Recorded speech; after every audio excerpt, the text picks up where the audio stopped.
مسلم league نون کے senior رہنما مصدق ملک نے اس تاثر کو مسترد کر دیا ہے کہ اب تک کے نتائج ان کی جماعت کے لیے تسلی بخش نہیں ہیں۔ لاہور میں مسلم لیگ کے مرکزی سیکریٹریٹ ماڈل ٹاؤن سے رات گئے روانہ ہونے سے قبل انہوں نے میڈیا سے گفتگو کی۔ میڈیا سے گفتگو میں انہوں نے کہا کہ 8 سے 12% نہیں بلکہ نتائج کے ٹرینڈ 40% آنے پر واضح ہوتے ہیں۔ چند گھنٹے کے انتظار کے بعد چیزیں واضح اور ان کی جماعت کے لیے جیت یقینی ہو جائے گی۔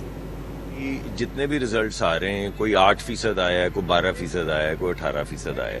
ریزلٹس کے ٹرینڈ جو ہیں وہ کلیئر ہوتے ہیں جب آپ تقریباً 35 یا 40% کے اوپر پہنچے تو ٹرینڈ کلیئر ہوتے ہیں۔ تو تھوڑے گھنٹے آپ ذرا انتظار کریں تو انشاءاللہ ٹرینڈز آپ کے سامنے آ جائیں گے۔ موبائل سروس بند رہی یار یہ تو